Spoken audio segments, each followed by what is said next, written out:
வாழ்வதற்கு இறைவனை நல்லா நல்லா வேண்டிக்கங்க. இது வந்து என்னுடைய நான் பேசணுமா நீ பேசணுமா? நான் பேசணுமா நீ பேசணுமா? இது என்னுடைய பெருமை இல்லை, இது நாட்டினுடைய பெருமை, இந்தியாவினுடைய பெருமை. இந்தியா வந்து இன்கிரெடிபிள் இந்தியாங்கிற மாதிரி இன்கிரெடிபிள் இளையராஜா, அவ்வளோதான், முடிஞ்சு போயிடுச்சு. இது மேலே யாரும் வரப்போறதில்லை. தேவா ஒரு பதிவிட்டுங்கிறாரு, என்னுடைய பாடல் வந்து 2K கிட்ஸ் எல்லாருமே யூஸ் பண்ணுங்க, அதுக்கு நான் வந்து காப்பிரைட் கேட்க மாட்டேன்னு சொல்லியிருந்தாரு. அதுக்காக இங்க கூட்டிகிட்டு கேட்பதற்கு மீண்டும் இங்க இசைக்க வாய்ப்பு இருக்கா தமிழ்நாட்டில்? போதும், அனாவசியமான கேள்வியை என்கிட்ட கேட்கலாமா? ஆசியா கண்டத்துல பிறந்தவங்களுக்கு சொல்லிட்டு இருப்ப நான் சொல்றதை நீ கேட்டுட்டு அதுக்கப்புறம் சொல்லுங்க. அனாவசியமான கேள்விகளை என்கிட்ட கேட்கறீங்க. நான் வந்து என்னுடைய வேலையில மட்டும்தான் கவனமா இருக்கிறேன். நீங்க உங்க வேலையில கவனமா இருக்கிறீங்களா இல்லையாங்கிறது உங்களுக்கு தான் தெரியும். அதனால உங்க மேல ஒன்றும் இல்லை, எல்லாம் நீங்கள்லாம் சேர்ந்துதான் நான், உங்களுடைய பெருமையை தான் வந்து அங்க போய் நடத்த போறேன். எல்லோருக்கும் வாழ்த்துக்கள். இறைவனுடைய அருள் எல்லோருக்கும் பரிபூர்ணமாக இருக்க இறைவனை வேண்டுகிறேன். போதுமையா விடுப்பா.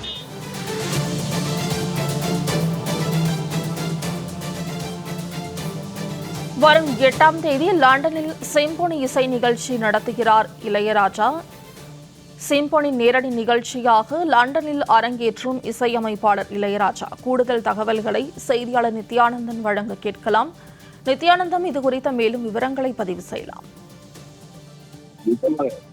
தமிழ்நாட்டில் மட்டுமல்ல, இந்தியாவில் மட்டுமல்ல, உலக அளவில் இசைஞானியாக ரசிகர்களால் கொண்டாடப்படக்கூடிய இசைஞானி இளையராஜா வருகிற 8ஆம் தேதி லண்டனில் அவர் சிம்பொனி இசையை இசைக்க இருக்கிறார். இதற்காக அவர் சென்னை விமான நிலையத்திலிருந்து தற்பொழுது புறப்பட்டு செல்வதற்கு முன்பாக செய்தியாளர்களை சந்தித்திருக்கிறார். வருகிற 8ஆம் தேதி லண்டனில் சிம்பொனி இசையை இசைக்க இருக்கக்கூடிய இசைஞானி இளையராஜா சென்னை விமான நிலையத்திலிருந்து புறப்படுகிறார். இது தமிழ் திரையுலகின் முன்னணி இசையமைப்பாளராக இருக்கக்கூடிய இளையராஜா வேலியன்ட் எனும் தலைப்பில் உருவாக்கிய தனது முதல் சிம்பொனியை நேரடியாக நிகழ்ச்சியை லண்டனில் அரங்கேற்ற இருக்கிறார். அப்போலோ அரங்கத்தில் மார்ச் 8ஆம் தேதி இந்த சிம்பொனி இசை என்பது இசைக்கப்பட இருக்கிறது. இதை பார்ப்பதற்காக உலக அளவில் இருக்கக்கூடிய இசை ரசிகர்கள் அந்த பகுதிக்கு வருவார்கள். அது மட்டுமல்லாமல் உலக அளவில் இருக்கக்கூடிய மொசார்ட், பீத்தோவன் என சொல்லக்கூடிய மிகப்பெரிய இசை ஞானிகள் எல்லாம் இசைத்த அந்த இசையை நம்முடைய தமிழகத்திலிருந்து தமிழ் இசை ஞானி இளையராஜா அதனை இசைப்பதற்காக புறப்பட்டு செல்லக்கூடிய அந்த காட்சிகளையும் அவர் செய்தியாளர்களை சந்தித்த அந்த காட்சிகளையும் தற்போது நாம் பார்த்து வருகிறோம். நித்யானந்தன், தகவல்களுக்கு நன்றி.